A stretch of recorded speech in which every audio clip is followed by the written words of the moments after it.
La famille, bonjour à tous, j'espère que vous allez bien et que la journée fut bonne. Victoire 3-0 contre Pachuca, ça fait plaisir, on prend un trophée. Il me semble que ça fait 2 sur 5 ou 2 sur 6, je sais même plus, vous me direz dans les commentaires. Mais on prend, même si c'est pas un trophée majeur, on prend, c'est toujours bon pour le moral.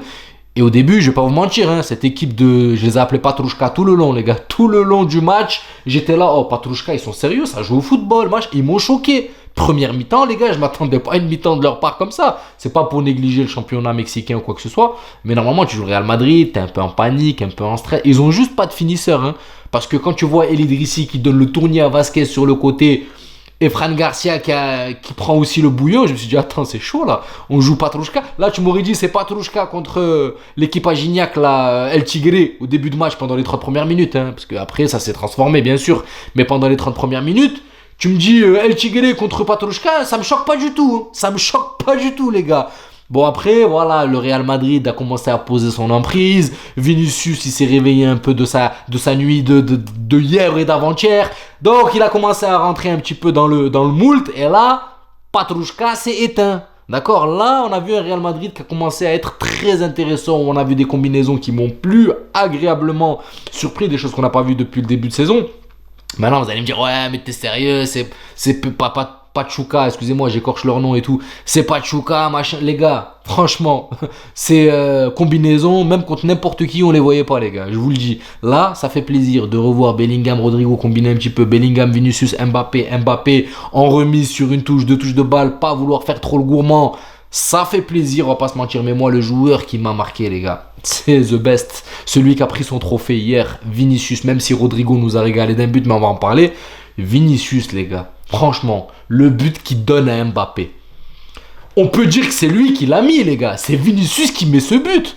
Ce travail magnifique, passement de jambes, il passe, C'est pour ça que j'aime ce joueur, les gars. Même si des fois, son comportement est un petit peu déplorable, malheureusement. Il s'emporte un peu trop dû à ses émotions qui contrôlent pas. Mais à part ça, les gars, footballistiquement, qu'est-ce qui nous fait rêver? Qu'est-ce qui nous fait plaisir à regarder? Et j'ai déjà fait une vidéo où j'ai parlé de cet aspect-là. T'as très peu de joueurs qui te font vivre ces moments où quand ils ont le ballon, et tu te dis dans ta tête, mais qu'est-ce qu'ils vont faire? Qu'est-ce qu'ils vont faire? Et Vinicius, quand il a le ballon, tu te dis, mais qu'est-ce qu'il va faire, tu vois? Et c'est pour ça que, franchement, je le classe dans une catégorie de joueurs hors du commun. C'est pour ça que ce ballon d'or, les gars, que Rodri lui a pris, je comprends même pas. Bon, on va pas refaire le film. Mais ce trophée The Best, pour moi, c'est juste pour sauver la face, tu vois. Pour moi, c'est le ballon d'or. Même, pour moi, il mérite les deux. Le The Best et le ballon d'or. En fait, le The Best, on le donne juste pour calmer un petit peu le joueur. Mais un joueur volé. Mais pour moi, il mérite et le ballon d'or et le The Best. Après, ça reste Vinicius. Mais ce but qui donne à Mbappé, on est d'accord pour dire que il le mérite totalement. Que tu dis que ce soit Mbappé ou Vinicius qui l'a mis, c'est la même chose. Pas comme le but de Rodrigo, les gars. Alors Rodrigo, franchement Rodrigo il dort pendant 2-3 matchs, mais quand il se réveille il fait du sale. Ce but là, même si sur le match d'avant, je dis qu'il a fait un bon match le match d'avant, surtout quand il est passé à gauche. Mais ce but là, les gars, tu vois, ces petits crochets de dernière minute, de dernier instant, tu vois.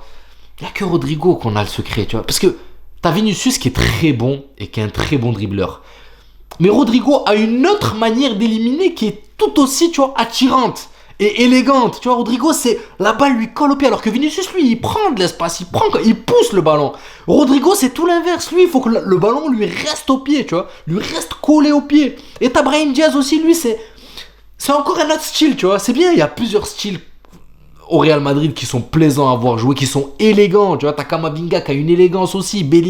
Franchement, les gars, dommage que cette synchronisation a mis du temps à se mettre en route, même si, bon, on est encore loin de la synchronisation parfaite qu'on aimerait voir, tu vois. Mais il y a beaucoup de belles choses à voir. Et ce but de Rodrigo, j'ai hâte d'avoir une connexion Rodrigo, Vinicius, Mbappé, mais où t'as tout le monde qui est à son prime. Et c'est ça qui est compliqué à avoir, en fait, dans cette recette du Real Madrid, c'est d'avoir tout le monde à son prime quand tu as des individualités talentueuses pareilles. Franchement, tu as des joueurs individuels, c'est incroyable.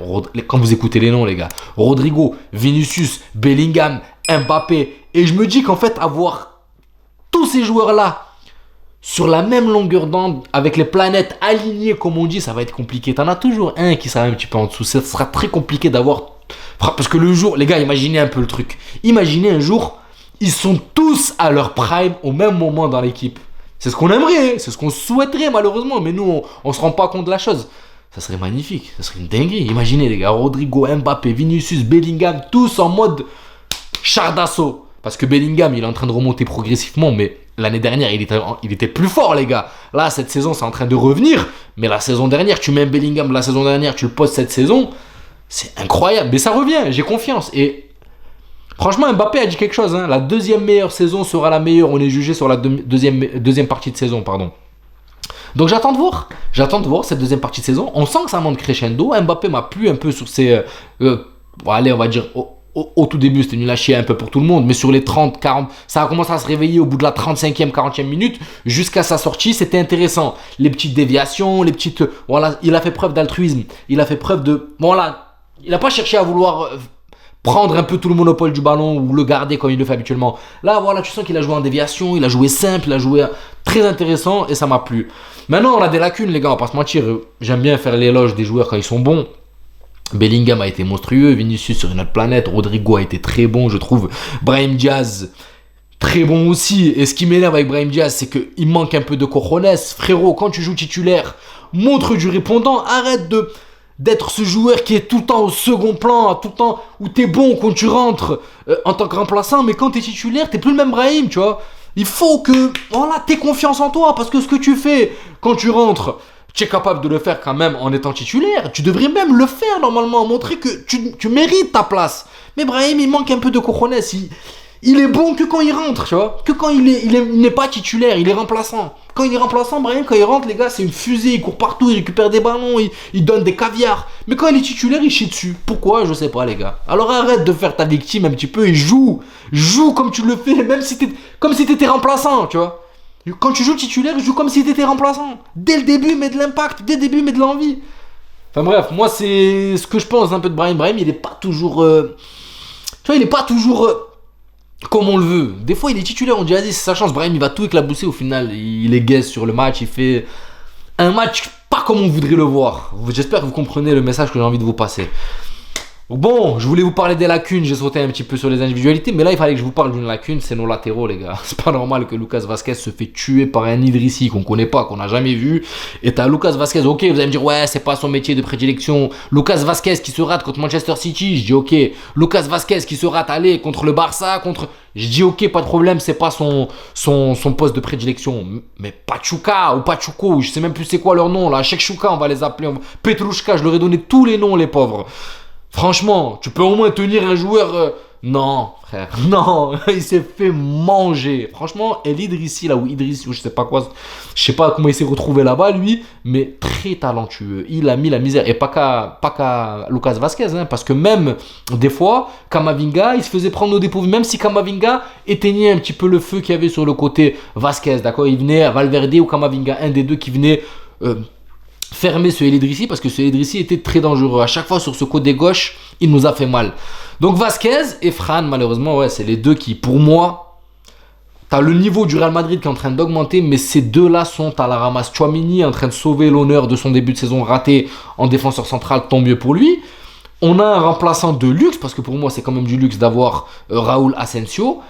Et puis, on a Camavinga qui fait largement le taf de gratteur de ballon devant la défense centrale. Et en même temps, les relances propres. Après, Camavinga, vous savez ce que je pense de lui. C'est l'élégance perfecto. Donc, petit trophée. On s'endort avec un trophée. Tant mieux. Un match au début très compliqué. Et qui a commencé à être plaisant à voir au fur et à mesure. Donc, je suis content, les gars. 3-0. Mbappé marque. Bellingham marque. Non, qu'est-ce que je dis, moi? Mbappé marque. Vinicius marque. Et Rodrigo marque. Donc, on va bien dormir. En plus, on dort tôt, les gars. 21h30, 22h, grand max, on est au lit. Ça fait plaisir. Prenez soin de vous, la famille. Et je vous retrouve pour le match du Barça contre l'Atlético Madrid. Gros choc qui nous attend ce week-end. Et nous, bien sûr, on va se taper Séville. On sera là pour débriefer les deux matchs. Prenez soin de vous et je vous souhaite une bonne soirée. Ciao, la famille.